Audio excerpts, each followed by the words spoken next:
हरि ओम। श्री गणेशाय नमः। श्री सरस्वत्यै नमः।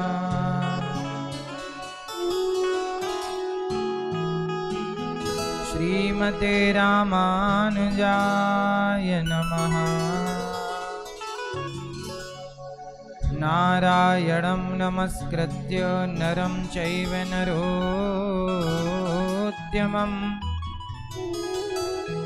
देवीं सरस्वतीं व्यासं ततो जयमुदीरये। लक्ष्मीनाथ समारंभां नाथयामुनमध्यमाम्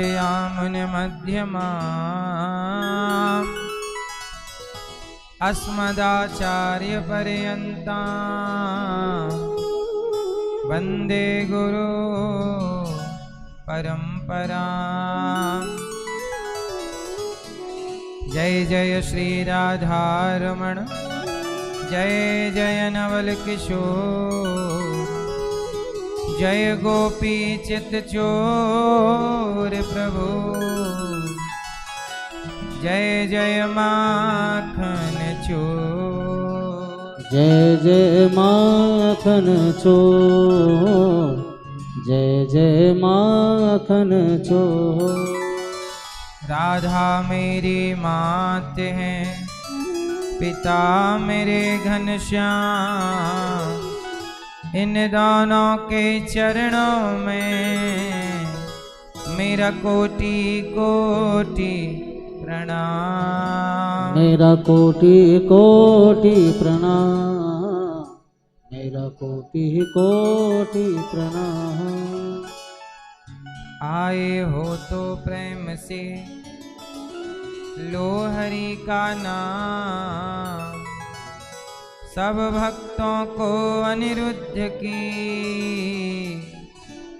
जय जय राधे श्याम। जय जय राधे श्याम, जय जय राधे श्याम, जय जय सीताराम। होगी घर घर में चर्चा तेरी, काम जैसा तू कर जाएगा। चर्चाएं सबकी होती हैं, राम की भी चर्चा होती है और रावण की भी चर्चा होती है। फर्क इतना है कि जब राम की चर्चा होती है तो लोग मंदिर बनाने का सोचते हैं, और रावण की चर्चा होती है तो लोग पुतला जलाने का सोचते हैं। चर्चा दोनों की है, इसलिए कहते हैं कि चर्चा आपकी भी होगी, लेकिन आपकी चर्चा आपके गुणों के हिसाब से होगी। जिसके श्रेष्ठ गुण होते हैं उसकी चर्चा भी श्रेष्ठ होती है, और जिसके गुण श्रेष्ठ नहीं होते उसकी चर्चा भी श्रेष्ठ नहीं होती। इसलिए कृष्ण कहने से तर जाएगा, पार भव से उतर जाएगा, और होगी घर घर में चर्चा तेरी, काम जैसा तू कर जाएगा। तालियों की सेवा।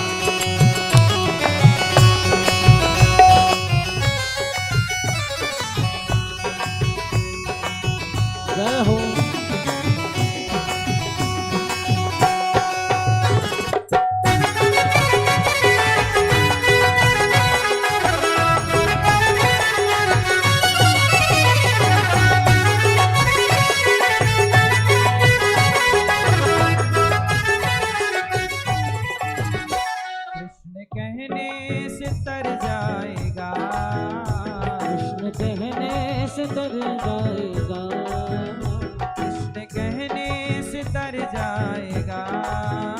कृष्ण कहने से तर जाएगा। से उतर जाएगा, पार भव से उतर जाएगा, पार भव से उतर जाएगा। होगी घर घर में चर्चा तेरी, काम जैसा तू कर जाएगा। होगी घर घर में चर्चा तेरी, काम जैसा तू कर जाएगा। होगी घर घर में, होगी घर घर में चर्चा तेरी, होगी घर घर में चर्चा तेरी, काम जैसा तू कर जाएगा, काम जैसा तू कर जाएगा, काम जैसा तू कर जाएगा। हरि बोल, जरा ताली सेवा करके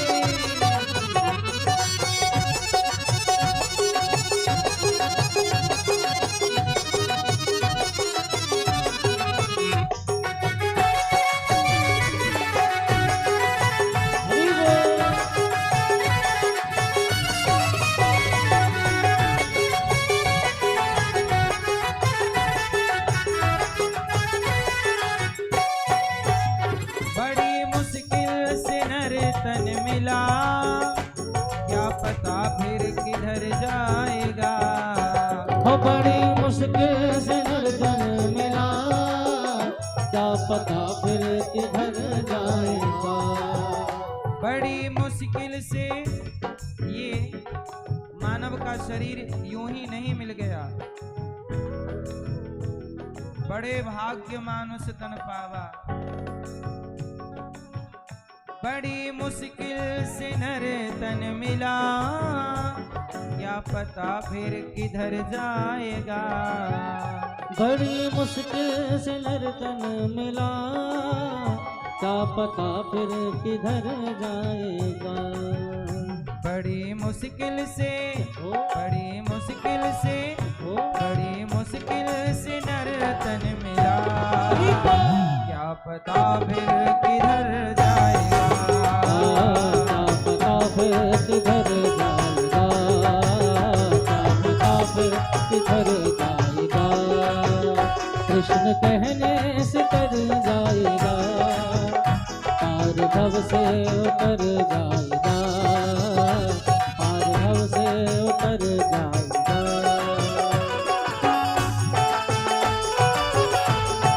हरि बोल।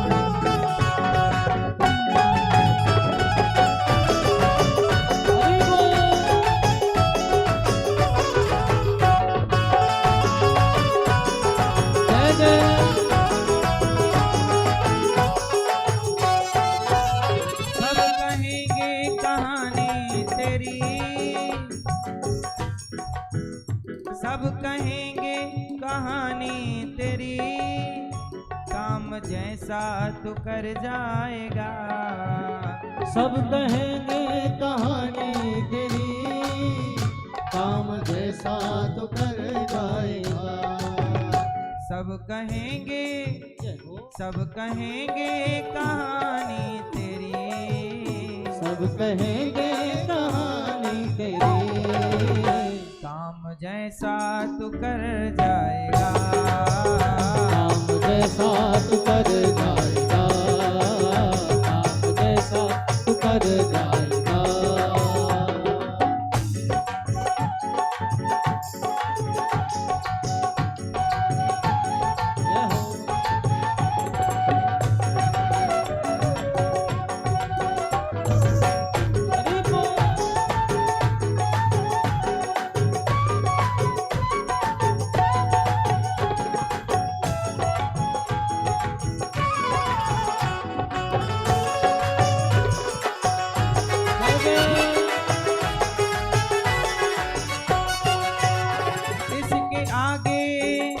इसके आगे प्रभु के आगे,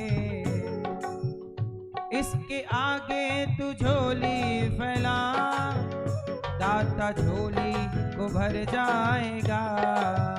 हो इसके आगे तू झोली फैला, दाता झोली तो भर जाएगा।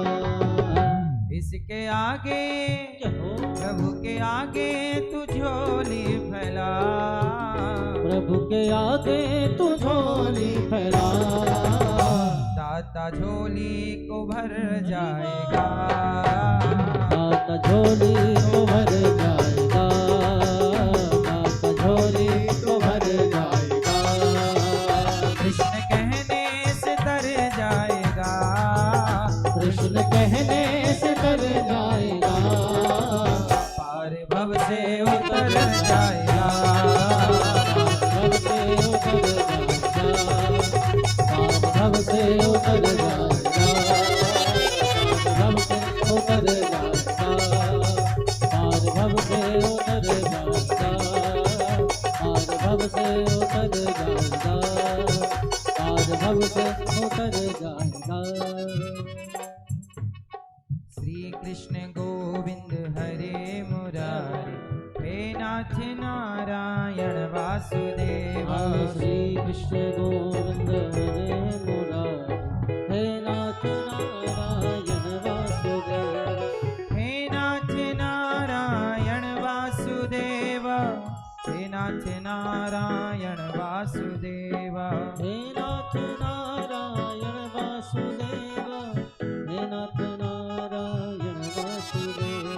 श्री कृष्ण गोविंद हरे मुरारी, हे नाथ नारायण वासुदेव। श्री कृष्ण गोविंद हरे मुरारी, हे नाथ नारायण वासुदेव। श्री कृष्ण गोविंद हरे मुरारी, हे नाथ नारायण वासुदेव। हे नाथ नारायण वासुदेव, हे नाथ नारायण वासुदेव, हे नाथ नारायण वासुदेव।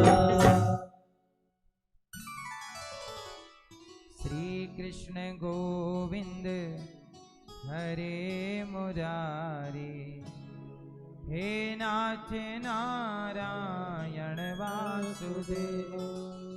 एक बार गाओ श्री कृष्ण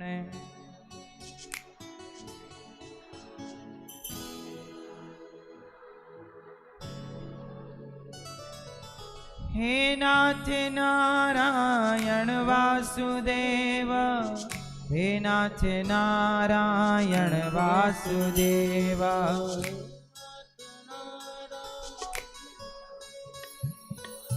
हे नाथ नारायण वासुदेव।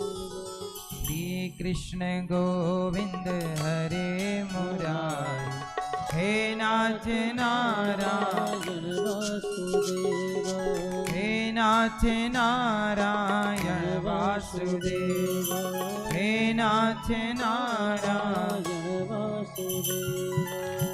बोलिए भागवत भगवान की जय, वृंदावन धाम की। जय।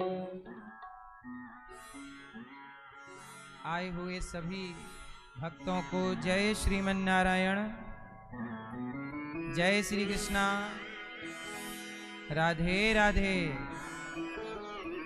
जय गौरी गोपाल। कैसे हैं आप लोग? आप सब अच्छे रहें, स्वस्थ और सुखी रहें, यही भगवान से मंगल कामना है।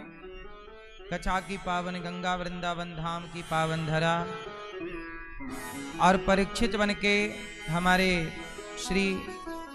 श्री राजकुमार तायल जी और श्रीमती शिखा तायल जी, आप दोनों परीक्षित बन के कथा का रसपान कर रहे हैं। एक बार ताली बजा के श्री राजकुमार जी और श्रीमती शिखा तायल जी का स्वागत वंदन अभिनंदन करते हैं। आपने अपनी 21 पीढ़ी को तारने के लिए आपने जो कार्य किया है यह अति सराहनीय है। कई यज्ञ करने का जो पुण्य है वही भागवत सुनने का पुण्य है। भाग्योदयन बहुजन्म समर्जितेन सत्संग मम च लभते पुरुषो यदा वै। भगवान आपको सुखी रखें, साथी परीक्षित बन के हमारे श्री अनिल कुमार गुप्ता जी और श्रीमती रजनी गुप्ता जी, आपने भी अपनी 21 पीढ़ियों को कृतार्थ किया है और एक पिता होने का, पुत्र होने का फर्ज पूरा किया है। भगवान आपको सुखी और स्वस्थ रखें। तालियां बजा के अनिल कुमार गुप्ता जी और रजनी गुप्ता जी का स्वागत वंदन करते हैं।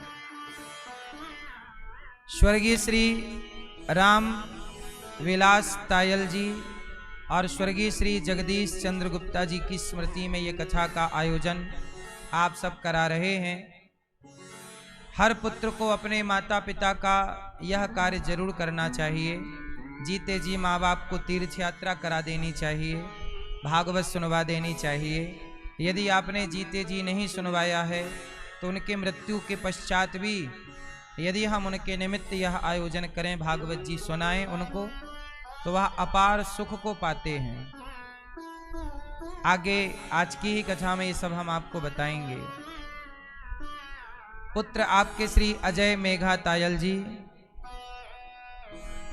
सुखी रहिए और रोहित दिव्या तायल जी, अनुश्री पल्लवी गर्ग जी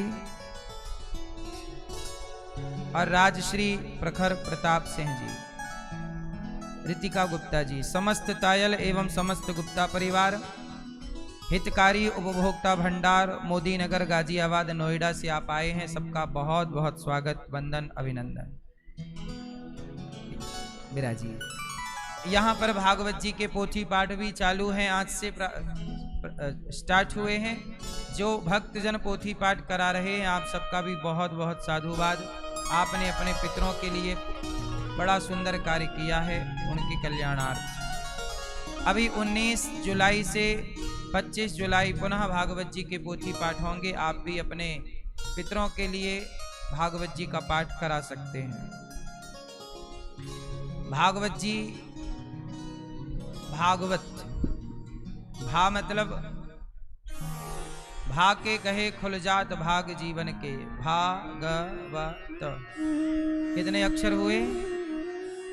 भा मतलब भा के कहे खुल जात भाग जीवन के। भागवत का जो भा है वह जीवन के सबके भाग्य को खोलने वाला है। भा के कहे खुल जात भाग जीवन के और गा के कहे से गुमान अर्थात अहंकार मिट जाता है। वा के कहे से बल और बुद्धि बढ़ती है और ता के कहे तकदीर बदल जाती है। तो जिसको अपनी तस्वीर और तकदीर बदलनी है वो भागवत श्रवण करते हैं और अपना लोक परलोक सार्थक करते हैं। कितने लोग ऐसे हैं जो कहते हैं कि हम बहुत परेशान थे पर भागवत सुनने के बाद सब ठीक हो गया। तो भाग के कहे भाग्य ही खुलता है भागवत सुनने से। इसलिए भागवत सबको सुननी चाहिए और यह सबके लिए। ये मान वह पाप कृतस्तु सर्वदा सदा दुराचारता विमार्ग गाहा क्रोधाग्नि दग्धः कुटिलाश्च कामिनः सप्ताह यज्ञेन कलौ पुनन्ति ते। कितना भी बड़ा पापी क्यों ना हो, भागवत से सबको मुक्ति प्राप्त होती है। मेरे संग सब लोग गाइए, सब बोलिए सच्चिदानंद सच्चिदानंद रूपाय विश्वोत्पत्त्यादिहेतवे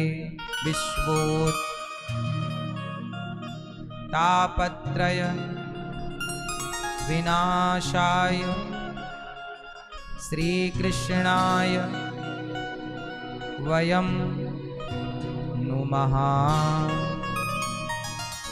सच्चिदानंद रूपाय विश्वोत्पत्त्यादिहेतवे तापत्रय विनाशाय श्रीकृष्णाय वयं नुमः। भागवत जी में 6 अध्यायों की महिमा है। भागवत जी की, भागवत जी किसने सुनी? धुंधकारी नाम का एक बेटा था जो अपने माता पिता को बहुत मारता था, दुष्ट। और जब मारा तो डंडे से मारा। पिता आत्मदेव थे धुंधकारी के, डंडे से मारा। इतना मारा कि पिता रोने लग गए। और जब माता पिता को मार करके वह अच्छा, धुंधकारी ने अपने माता पिता को मारा, फिर उसने क्या किया कि 5 स्त्रियों के संग ब्याह कर लिया और 5 ने धुंधकारी का धन लूट लिया। और वो तो 5 बांट करके वो तो गलत संगत में पड़ गया, गलत स्त्रियां मिल गईं। 5 ने धुंधकारी को मार डाला। अच्छा, धुंधकारी को कैसे मारा? खटिया से बांध दिया 5 ने मिलके। ये शराब वराब पीने लग गया था, नशा करता, चोरी करता, गलत काम। एक दिन चोरी करके ले आया खूब सारा धन धुंधकारी। तो धुंधकारी की पत्नियां बोली कि ये तो नशेड़ी है, कल मर ही जाएगा, और यदि धन पकड़ा गया तो हम भी चक्की पीसेंगी जेल की। तो ऐसा करो कि अपन लोग बांट लो। तो वो स्त्रियां थी ही वैसी वाली, पैसे से बिक जाने वाली, उन्हीं के चक्कर में पड़ के ले आया था 5 ने धुंधकारी को खटिया से बांध दिया। खटिया समझते हैं?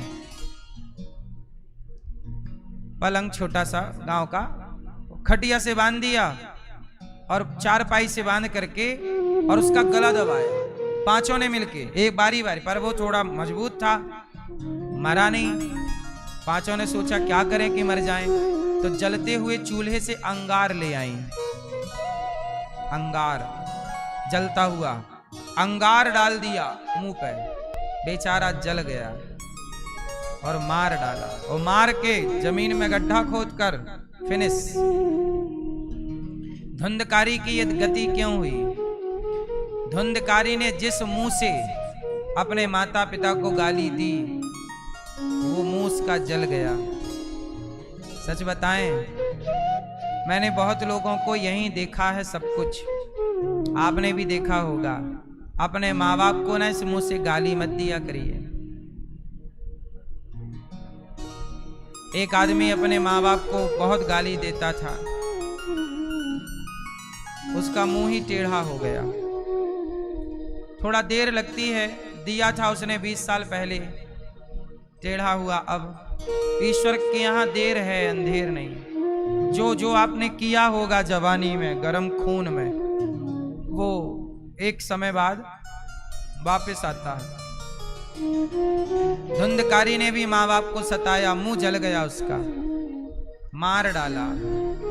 इसलिए कहते हैं कि आप लोग अपने माता पिता को मत सताइएगा, माँ बाप का ख्याल रखिएगा, माँ बाप की सेवा कीजिएगा। किसी भी तरह से माँ बाप का अहित नहीं होना चाहिए। धुंधकारी जब मरा तो प्रेत बना। क्या बना? क्यों बना प्रेत? क्योंकि धुंधकारी ने माता पिता को सताया है। जो व्यक्ति इस धरती पे आके गलत काम करेगा, उसे प्रेत योनि मिलेगी।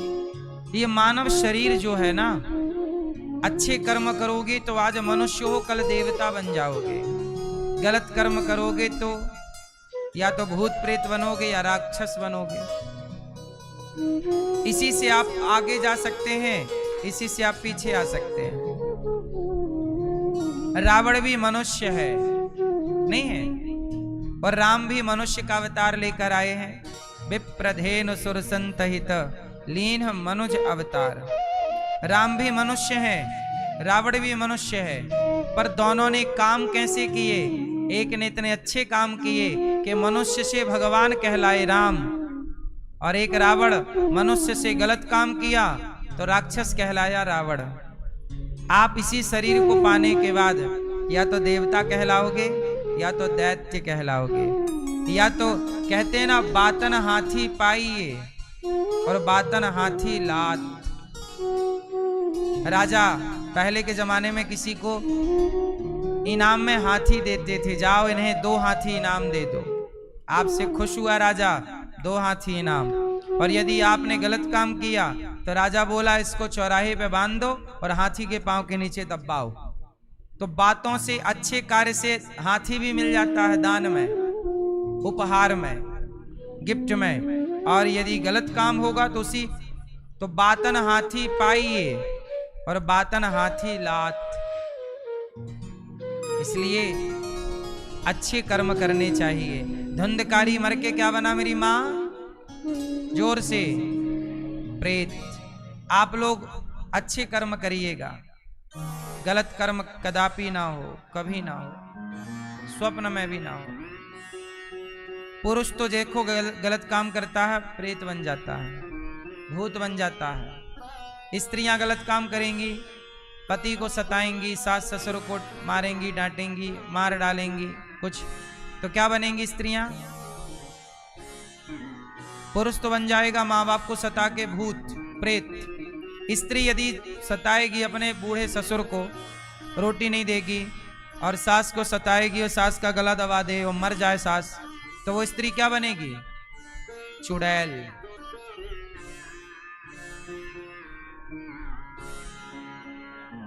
तो पुरुष भूत बनेगा और स्त्रियां, तो आपको चुड़ैल तो नहीं बनना, तो अपने सास ससुर की सेवा किया करो, बूढ़ों का ख्याल रखा करो, मानवता का परिचय दिया करो। धुंधकारी जब प्रेत बना तब धुंधकारी के भाई का नाम है गौकर्ण। ये गाय से प्रकट हुए हैं, इसलिए इनका नाम क्या है? एक्चुअली हुआ क्या था कि धुंधकारी के जो पिता हैं आत्मदेव, इनके कोई बच्चा नहीं हो रहा था, तो ये संत जी जंगल चले गए, तो रास्ते में एक संत जी मिले, कहा कि मुझे पुत्र नहीं हो रहा है। संत जी ने इनके भाग्य को पढ़ लिया कि तुम्हारे भाग्य में पुत्र से कोई सुख नहीं है, इसलिए भगवान ने तुम्हें पुत्र दिया ही नहीं। लेकिन ये जिद पे अड़ गए, नहीं नहीं हमें तो बेटा चाहिए, पुत्र चाहिए। तो संत जी तो संत थे, कहा कि तेरे भाग्य में पुत्र तो है नहीं, पर तू जिद करता है तो जा मैं तुझे एक फल दे रहा हूं। एक फल दे दिया, कहा पत्नी को खिलाना। अच्छा, पत्नी का नाम था धुंधली, आत्मदेव जी की पत्नी को फल दिया, पर पत्नी धुंधली ने खाया ही नहीं। उसने फल खिला दिया गाय को। किसे दे दिया? तो गाय को कान गाय की तरह थे और शरीर मनुष्य का। बच्चा हुआ गाय को, नाम रखा गौकर्ण। गौकर्ण पंडितो ज्ञानी, गौकर्ण जी महान ज्ञानी हुए, बड़े ज्ञानी। और अब धुंधली को लगा मैंने तो फल खाया नहीं, पति पूछेंगे फल खाई थी तो पेट में कुछ है, तो वो धुंधली की बहन गर्भवती थी। धुंधली ने पैसे पकड़ाए, बहन ये पैसा तू रख और मुझे बेटा दे देना, तेरे तो खूब सारे हैं, ला। तो धुंधली के जब बेटा हुआ तो उसने अपना बेटा धुंधली को दे दिया, धुंधली की बहन ने। और जब बेटा दिया तो धुंधली ने उसी बेटे का नाम रखा धुंधकारी। अब देखो, आत्मदेव जी की किस्मत में बेटा नहीं था, और जब बेटा नहीं था तो बेटा होने का फल भी दिया, तो पत्नी की बुद्धि ऐसी हो गई कि उसने फल नहीं खाया और बेटा आखिरी में नहीं ही हुआ। और जो बहन का बेटा लिया अपना मान करके, वो नालायक निकल गया और उसने खूब मारा। इसलिए संत जी ने समझाया था कि तुम बेटे के लफड़े में ना पड़ो, तुम्हें बेटे से सुख नहीं है, इसलिए परमात्मा ने आपको पुत्र नहीं दिया। इसलिए ईश्वर जो चीज नहीं देते उसके लिए परेशान नहीं होना चाहिए, क्योंकि वो नहीं मिलने में ही आपकी भलाई है। और यदि आप कहेंगे कि नहीं जी हमें तो चाहिए, तो फिर वो मिल जाएगा तो भी आपको कष्ट होगा। लेकिन आज के लोग ये हैं कि चलो जी मिल जाएगा उसके बाद का कष्ट उठा लेंगे, पर नहीं मिल रहा वो वाला कष्ट ज्यादा है। भगवान जो भी करते हैं ना सही करते हैं, कुछ देते हैं तो भी कृपा है, नहीं देते तो भी कृपा। पर हम इंसानों की बुद्धि में ये बात चढ़ती नहीं है, जल्दी से हम समझते नहीं हैं। अब जैसे आपका बच्चा बोला हमें मोबाइल दिला दो, आपने दिला दिया तो बोलेगा अच्छे हैं माता पिता हमारे, और नहीं दिलाओगे तो वो सबको कहेगा यार हमारे माँ बाप तो अच्छे नहीं है, मोबाइल तक तो दिला नहीं रहे हैं। लेकिन आप जानते हो कि मोबाइल से उसका भला नहीं है। आपका बच्चा बोला गाड़ी दिला दो, आपने दिला दिया, बोलेगा अच्छा है, नहीं दिलाया तो बोलेगा यार हमारे माँ बाप तो अच्छे नहीं है, जबकि आप जानते हो कि अभी उसके लिए गाड़ी सही। ऐसे ही आप माँ बाप हैं, आपको पता है कि आपके बच्चे के लिए क्या सही है और क्या गलत है। ऐसे भगवान के लिए आप भगवान के बच्चे हैं और आप सबके माता पिता भगवान हैं। भगवान को पता है कि आपके लिए क्या सही है क्या गलत है, इसलिए जो दे रहे हैं जो नहीं दे रहे हैं वो भगवान ये जानकर दे रहे हैं या नहीं दे रहे। जो आपको सही है वो दे रहे हैं, जो आपके लिए गलत है वो नहीं दे रहे हैं। लेकिन इतनी सी बात हम समझ नहीं पाते और भगवान को आरोप लगाते हैं, अरे भगवान ने तो उन्हें दे दिया, देखो उनके पास कितना धन है, इनके पास नहीं है। भगवान ने उन्हें दिया हमें नहीं दिया, उनको दिया हमें, ऐसा लोग आरोप लगाते रहते हैं। इस धरती पे भगवान, अच्छा ये बताओ भगवान ही सब कुछ देते हैं कि कोई और है देने वाला? जोर से, जीवन कौन देता है, मृत्यु कौन देता है? बोलो, भगवान। सुख कौन देता है? भगवान। और दुख कौन देता है? हानि कौन देता है? और लाभ कौन देता है? ऐसा है कि देखो, जैसे जज, अभी एक बूढ़े आदमी ने, 60 साल के व्यक्ति ने एक छोटी बच्ची के साथ गलत काम किया था, उसको ना जज साहब ने फांसी सुना दी, तुम्हें फांसी मिलेगी। अब मुझे आप लोग एक बात बताओ कि जज ने एक अपराधी को फांसी दी, तो बताओ इसमें क्या जज की उस आदमी से पर्सनल दुश्मनी थी? उत्तर दो। नहीं, तो फिर जज ने उसे मृत्यु दंड क्यों दिया? उसकी कोई पर्सनल दुश्मनी रही होगी? नहीं, क्यों दिया?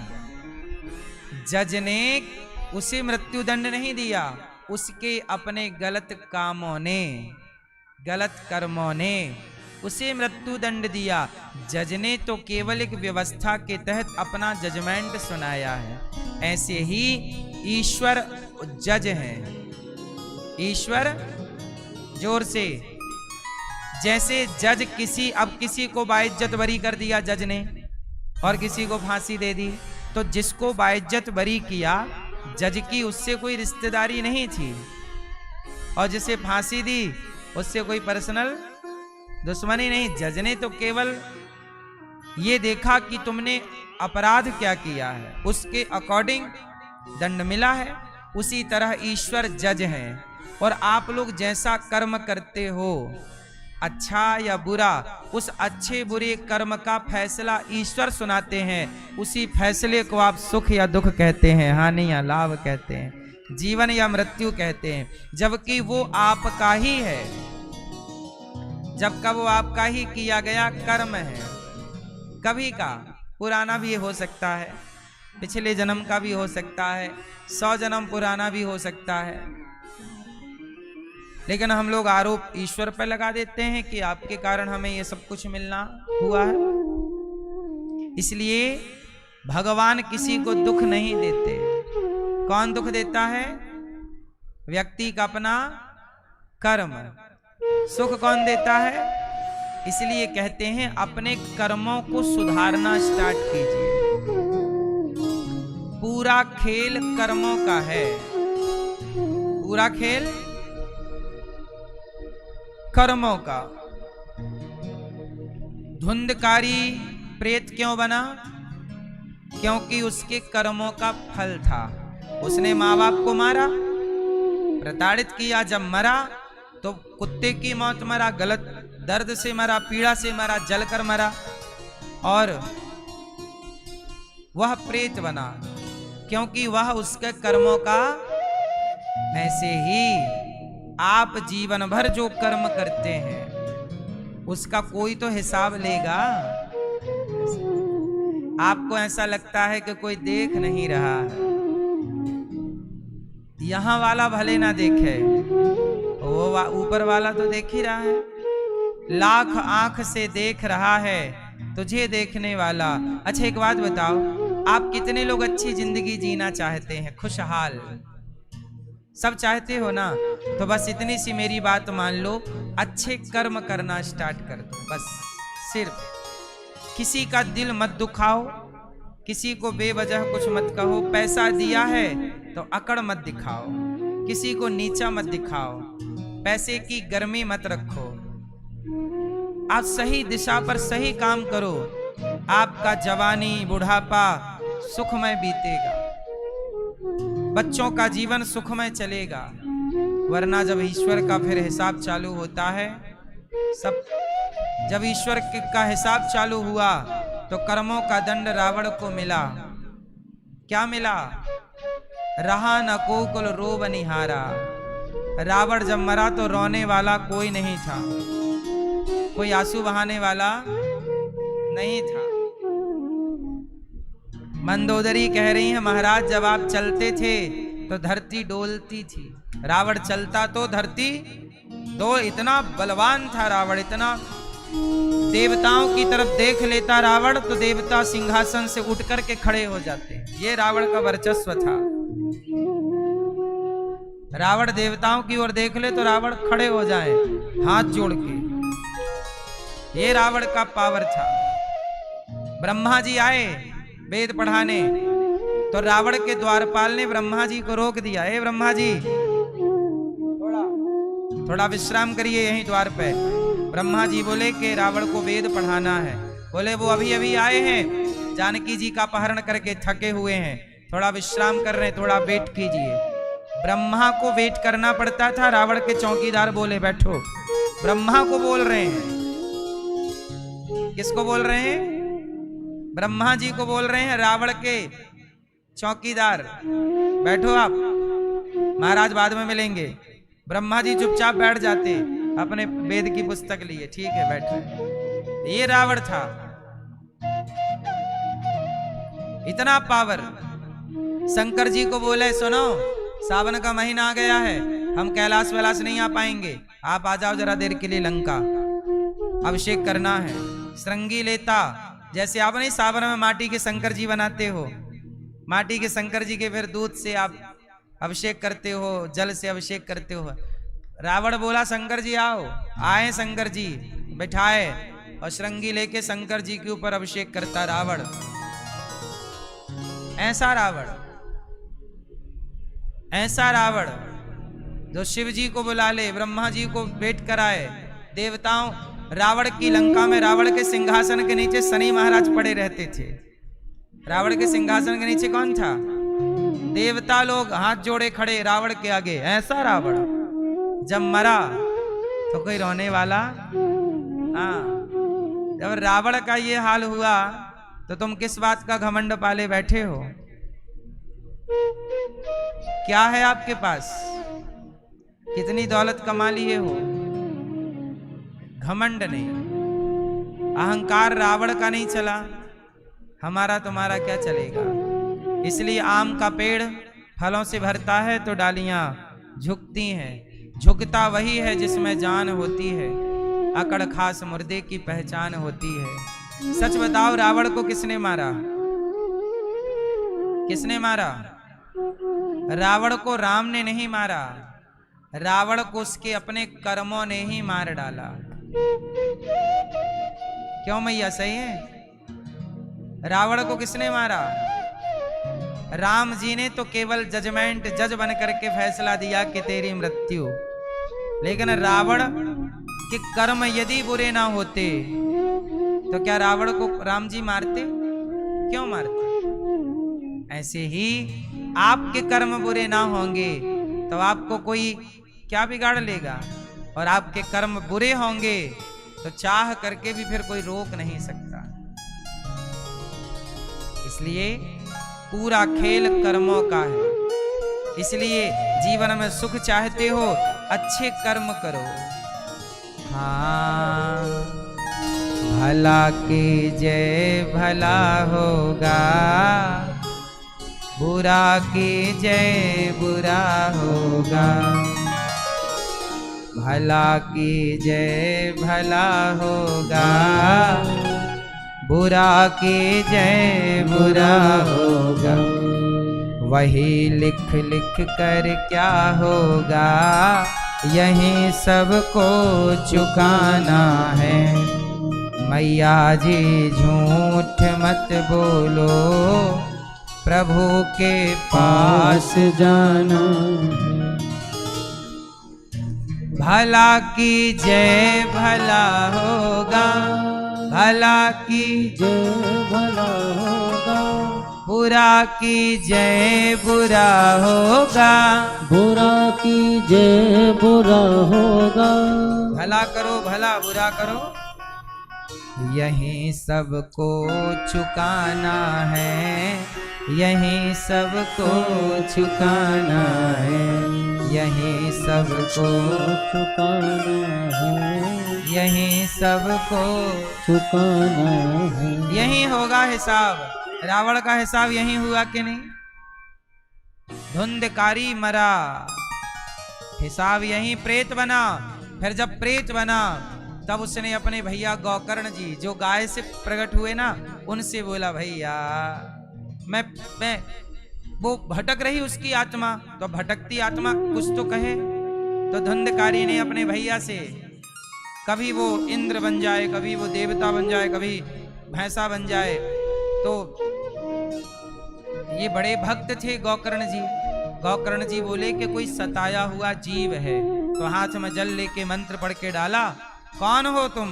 तो धुंधकारी बोला, अहम भ्राता त्वदीयोस्मि धुंधकारी नामतः, मैं आपका भैया धुंधकारी।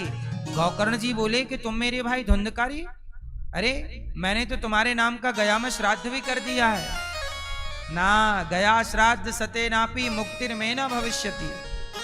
धुंधकारी बोला कि ना भैया, मेरा गया श्राद्ध करने से मोक्ष ना होगा। क्यों नहीं होगा? आप 100 बार मेरा गया में श्राद्ध कर दीजिए, फिर भी मेरा मोक्ष नहीं होगा। मैं बड़ा वाला पापी हूं ना, मैंने माँ बाप को सता के बहुत कष्ट दिया है, अपने बाप को मारा है, इसलिए मैं प्रेत बना हूं। मुझे इस प्रेत योनि से निकालो। मुझे भूख लगती है, मुझे खा नहीं पाता, मुझे प्यास लगती है, पानी पी नहीं पाता, मैं बहुत कष्ट पा रहा हूं। आप लोग कई बार आत्महत्या कर लेते हैं, बहुत कष्ट मिलता है प्रेत योनि में। ये भूत प्रेत योनि अच्छी नहीं होती, ऐसे कर्म नहीं करने चाहिए कि यहाँ जाओ। धुंधकारी बोला भैया हमें निकालो इस योनि से, हम प्रेत बन गए हैं। तब गौकर्ण जी बोले चिंता ना करो, मैं तुम्हारे मोक्ष का कोई साधन ढूंढता हूँ। तब सवेरे सवेरे गौकर्ण जी ने भगवान सूर्य से प्रार्थना की कि हे सूर्य भगवान, मेरा भाई बड़ा दुष्ट था पर था तो भाई, आप कृपा करिए बताइए कि मेरे भाई प्रेत योनि में चला गया है, अब मेरे भाई का उद्धार कैसे होगा? तब सूर्य भगवान ने कहा कि आपके भाई का उद्धार भागवत श्रवण करने से होगा। तब गौकर्ण जी ने तुरंत भागवत जी की योजना बनवाई और सब देश देशांतरों में निमंत्रण कार्ड भेजा, ऋषि मुनियों को बुलवाए और प्रेम से गौकर्ण जी ने अपने भैया धुंधकारी को भागवत सुनवाई। और जब पहले दिन की कथा सुनी तो धुंधकारी हवा प्रधान थी, तो वह बांस की एक ग्रंथि में जाके बैठ गया। पहले दिन की कथा हुई तो बांस की एक गांठ खुल गई, दूसरे दिन की कथा में बांस की दूसरी गांठ खुली, तीसरे दिन की कथा में तीसरी, चौथे दिन की कथा में चौथी। 7वां दिन आया, कथा पूरी हुई, एक दिव्य पुरुष कथा के बीच में प्रकट हो गया। विमान आया, विमान पर बैठकर जब जाने लगा तो गौकर्ण जी ने रोका, रुको भाई कौन हो? तब कहा गौकर्ण जी आप भैया आपका धन्यवाद, मैं आपका भाई धुंधकारी हूं। गौकर्ण जी ने कहा कि भाई तुम तो प्रेत थे, तुम तो अब देवताओं की तरह शरीर पाकर वस्त्र पहन के विमान पर जा रहे हो, कैसे? तब धुंधकारी ने कहा कि जो आपने मुझे भागवत सुनवाई, इस भागवत के श्रवण मात्र से मैं प्रेत की योनि से निकलकर एक दिव्य देवताओं की तरह शरीर पाकर अब मैं भगवत धाम जा रहा हूं, बैकुंठ जा रहा हूं। गौकर्ण जी की वहां पर सभी श्रोताओं ने जब ये दृश्य देखा तो गौकर्ण जी से, अब धुंधकारी तो चला गया, तो जाते जाते गौकर्ण जी ने कहा धुंधकारी कुछ जनता जनार्दन के लिए तो कहो। तब धुंधकारी ने जाते जाते क्या कहा वो जरा आप सुनिएगा। गौकर्ण जी ने कहा, धुंधकारी ने कहा कि दुनिया वालों सुनो, हम लोग भोजन बनाते हैं, सवेरे का बनाया भोजन शाम तक बिगड़ जाता है, नहीं दाल महकने लग जाती है, साग में दुर्गंध पैदा हो जाती है, नहीं सुबह का बना भोजन शाम तक बिगड़ जाता है। जरा सोचिए कि सुबह का बना भोजन शाम तक बिगड़ जाता है, उसी भोजन से बना हुआ ये शरीर कब तक चलेगा? आपका शरीर, दास अनिरुद्ध का शरीर कब तक चलेगा? शरीर कब तक साथ देगा? इसलिए जब तक शरीर साथ दे रहा है तब तक प्रभु का चिंतन कर लीजिए, अच्छे कर्म कर लीजिए। एक समय बाद आपका शरीर जब आपका साथ नहीं देगा तब अच्छा करना चाहोगे भी तो भी कर नहीं सकते। इसलिए भोजन सवेरे से का बना शाम को नष्ट हो रहा है, तो उसी दाल चावल सब्जी रोटी खीर पूड़ी बादाम काजू से तो तुम बने हो। खाना पीना बंद कर दो, देख लो हालत। तो आपके शरीर में जो भी शक्ति है वो खाने पीने से तो है, तो वो खाना पीना कितना आपको शक्तिशाली बनाएगा। इसलिए धुंधकारी ने कहा कि मैंने बहुत घमंड किया था, प्रेत बन गया। आप लोग ऐसे कोई काम मत करना कि गलत योनि में चले जाओ। तब सबने गोकर्ण जी तो धुंधकारी तो चला गया, मोक्ष पा लिया भागवत सुन के। इसलिए आप लोग भागवत सुना करो, इसलिए जीते जी भागवत सुनना चाहिए। और यदि कोई आपके दादा परदादा मृत्यु को प्राप्त हो चुके हो, माता पिता, उनके निमित्त भी जब आप भागवत सुनते हैं तो वह भी वैसे ही मुक्त हो जाते हैं जैसे धुंधकारी प्रेत योनि से मुक्त होकर भगवत धाम चले। फिर गोकर्ण जी से सब लोगों ने कहा कि हमें भी भागवत सुनवाइए, क्योंकि धुंधकारी ने तो मोक्ष पा लिया, हमारा क्यों नहीं हुआ? कहा जितनी तन्मयता से धुंधकारी ने सुना, आपने नहीं सुना।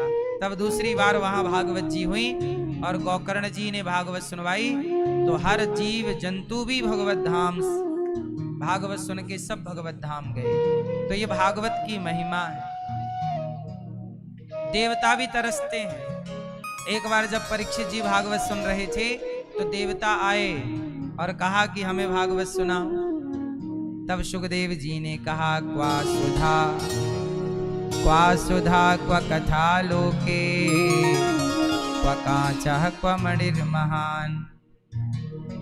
ए देवराज इंद्र, आप स्वर्ग के अमृत को लाए हैं पर हम आपको भागवत नहीं देंगे। स्वर्ग के राजा देवराज इंद्र को भी सुखदेव जी ने भागवत नहीं सुनवाई। क्यों? आप अधिकारी नहीं। भागवत सुनने का अधिकारी कौन? भागवत सुनने का अधिकारी कौन है? जिसके अंदर श्रद्धा है, जिसके अंदर प्रेम है। आपके अंदर प्रेम है भगवान के लिए, श्रद्धा है, तब आप भागवत सुनिए। और जिसके अंदर श्रद्धा नहीं, प्रेम नहीं, वो भागवत समझ ही नहीं पाएगा बेचारा। देवराज इंद्र को नहीं सुनवाई तो देवराज इंद्र ने ब्रह्मलोक में तराजू बांधी, एक पलड़े पर भागवत को रखकर दूसरे पलड़े पर स्वर्ग के तमाम सुखों को रखकर तौला, तो भागवत जी का पलड़ा भारी था। अहंकार इंद्र का भी नष्ट हो गया। इंद्र चरणों में गिरे, तब भागवत जी से भगवान प्रकट हो गए। बोलिए भागवत भगवान की। सुखदेव जी प्रकट हुए और जंगल की ओर गए तपस्या करने, भगवत चिंतन करने। अब देखो, देवताओं, जब राजा परीक्षित जी को सुखदेव जी ने भागवत सुनाई, इंद्र का अहंकार मिटा, सनकादियों के बीच भगवान प्रकट हुए। सनक सनंदन सनातन सनत कुमारों ने नारद जी को भागवत सुनवाई। भागवत सुनी, सबका संदेह दूर हुआ। भक्ति परेशान थी, तब भक्ति महारानी को भागवत सुनवाई, भक्ति का दुख दूर हुआ, ज्ञान भई। भागवत किसने सुनी? भक्ति ने। एक बार भक्ति भी उदास बैठी यहीं वृंदावन में, नारद जी निकले, नारायण नारायण। तो नारद जी की नजर एक महिला पे पड़ी, उदास थी। एक बुढ़ा यहाँ सो रहा, एक बुढ़ा यहाँ। नारद जी ने कहा, देवी आप कौन हैं? कहा कि अहम भक्ति ऋतिख्याता इमऊ में तनयऊ मतऊ। महाराज मेरा नाम भक्ति है, ये मेरे दो बेटे हैं ज्ञान वैराग्य, ये पुत्र दोनों मेरे हैं। कहाँ से आई हो तुम? उत्पन्ना द्रवणेशाहम वृद्धिम कर्णाटके गता क्वचित क्वचिन महाराष्ट्रे गुर्जरे जीर्णताम गता। हम द्रवण देश में उत्पन्न हुई, वृद्धिम कर्णाटके, कर्नाटक में पली बढ़ी, महाराष्ट्र में हमें कहीं कहीं सम्मान मिला, गुजरात में तो हम बुढ़ी सी हो गई, और वृंदावन जब से आई हैं तब से थोड़ा अच्छी है। ऐसा किसने कहा? भक्ति ने कहा। अब ये गुजरात क्या है, द्रवण क्या है, उत्पन्ना द्रवणे साहम, हमारे हृदय में भक्ति उत्पन्न होती है। वृद्धिम कर्णाटके, जब कानों से कथा सुनोगे तो हृदय की भक्ति बढ़ेगी कि घटेगी? कथा सुनने से भक्ति कम होती है कि ज्यादा? हाँ, तो भक्ति सबके यहाँ है। कानों से कथा सुनो तो भक्ति बड़ी होगी। और गुजरात, गुजर गई रातें, एक रात गुजर गई किसके बिना? भगवान के भजन के बिना। यदि आपका ध्यान भगवान से हट गया तो देख लेना आपका ध्यान गलत जगह पे लगेगा, गलत कामों में लगेगा। इसलिए हम कहते हैं कि अपने चित्त को भटकाओ ना। बूढ़ी हो जाएगी आपके अंदर की भक्ति यदि आपका मन भजन से हटके और गलत दिशाओं में लग गया तो। आजकल लोगों का मन कहाँ लगता है ज्यादा, है ना? आजकल लोग कहते हैं काम में मन नहीं लगता, सबको मोबाइल पे जुआ खेलना है, जुआ वाला ऐप डाउनलोड कर रखा है, सबको जुआ खेलना, सट्टा, सबको जल्दी बड़ा आदमी होना है। मेहनत करके बड़ा आदमी किसी को नहीं बनना आजकल मेहनत से बड़ा आदमी नहीं बनना चाहता कोई, रातों रात बड़े आदमी हो जाए।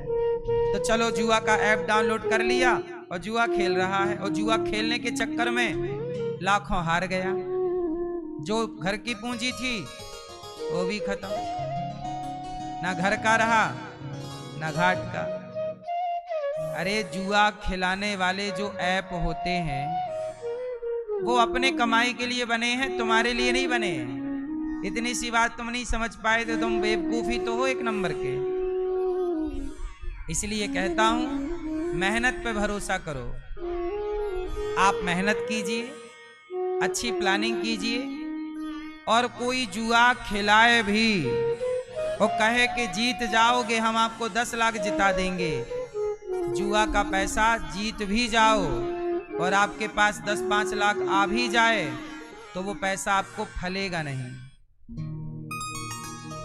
अच्छा बताओ, जुए का पैसा दुर्योधन ने जीत तो लिया था, पांडवों के साथ क्या खेला था? दुर्योधन ने पांडवों के संग जुआ खेला और जुए में जीत लिया, पूरा राज्य जीत लिया था पांडवों का। दिल्ली जिसे आप कहते हो, ये आज की दिल्ली इंद्रप्रस्थ हुआ करती थी, ये धर्मराज युधिष्ठिर की बसाई है।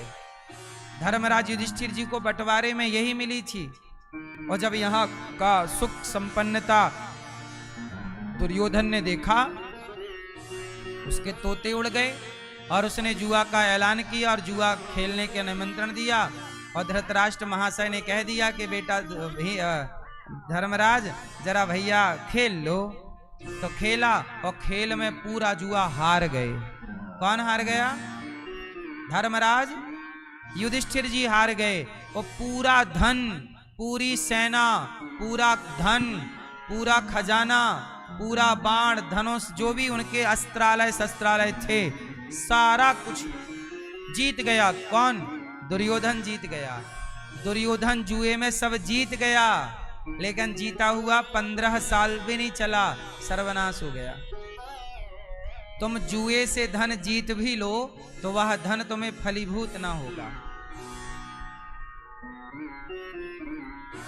इसलिए कहता हूं फलीभूत आपकी मेहनत है। मेहनत करो, अच्छी प्लानिंग करो, सही तरीके से पैसे कमाओ, वो पैसा फलीभूत है। वो एक पैसा होता है जो आपके सामने आता है और आपके सामने नष्ट हो जाता है, लेकिन एक पैसा होता है जो पीढ़ियों तक चलता है। क्यों? सही है ना? एक पैसा कैसे चलता है? पीढ़ियों तक। कि दादाजी के पास भी पैसा था, वो सही रास्ते पर चले तो दादा का पैसा आपके पिताजी पे आया, और फिर पिताजी सही रास्ते पर चले तो आज आपके दादाजी भी अमीर थे, आप भी अमीर हो। आपकी संतान सही रास्ते से कमाओगे तो वो कई पीढ़ी तक टिकेगा, क्योंकि आपके दादा परदादाओं का वो ईमानदारी का पैसा, उन्होंने बेईमानी नहीं, और बेईमानी की होगी तो आने वाली दूसरी पीढ़ी सड़क में आ जाएगी, देख लेना। जिन्होंने बेईमानी से कमाया है उनके आने वाली पीढ़ी सड़क पे आएगी, देख लेना। तुम कितने भी अमीर रहे हो, लोग नहीं कहते अरे हमारे बाप दादे तो बहुत अमीर थे, लेकिन अब तुम्हारी हालत क्या है, खाने को रोटी नहीं है ठीक से, क्योंकि तुम्हारे बाप दादों ने गलत किया। ईमानदारी से कमाते तो वो पैसा पीढ़ी दर चलता।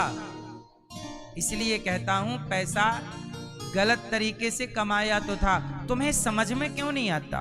दुर्योधन इसका उदाहरण है। दुर्योधन ने जुआ खेल की तो जीत लिया, कहां टिका? तुम भी उसी जुआ में पड़ गए। इसलिए जुआ ना खेला करो।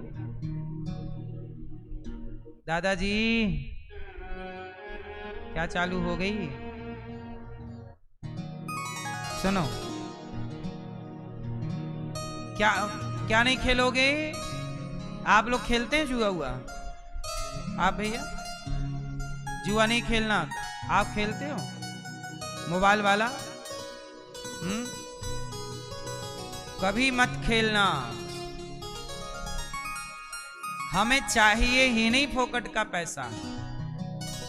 आप अपने बच्चों को ऐसा बनाओ जैसे ये दास अनिरुद्ध को अभी मेरे से कोई कहे कि तुम जुआ खेल लो, 1 करोड़ बिल्कुल तय है जीत जाओगे। यदि मुझे पता भी लग जाए कि मैं जुआ खेलूंगा और 1 करोड़ जीत जाऊंगा, मैं तो भी जुआ नहीं खेलूंगा। मुझे वो चाहिए नहीं ना करोड़। मुझे पता है कि वो मुझे फलीभूत नहीं होगा। जुआ में कलयुग का वास होता है। जैसे आप लोग क्या कहते हैं कई बार, साग सब्जी धो करके खाओ, क्योंकि साग सब्जी में बैक्टीरिया हो सकता है। नहीं धोओगे गर्म पानी में तो बैक्टीरिया फंगस आपके पेट में। ऐसे ही बेईमानी के धन में कलयुग होता है। यदि बेईमानी का धन आ भी गया तो धन के माध्यम से कलयुग मेरी खोपड़ी में चढ़ जाएगा, और 1 करोड़ आएगा तो सब कुछ लेके चला जाएगा, नाश कर देगा। इसलिए बेईमानी तुम सड़क में जा रहे थे, उस सड़क में तभी रास्ते में तुम्हें कोई बैग मिल गया। अब तुमने बैग खोला तो उसमें पैसे ही पैसे थे। आपको क्या लगा यार इतना सारा पैसा है, चलो। कितना भी पैसा तुम्हें सड़क में मिल जाए, कभी देखो भी मत उसकी तरफ।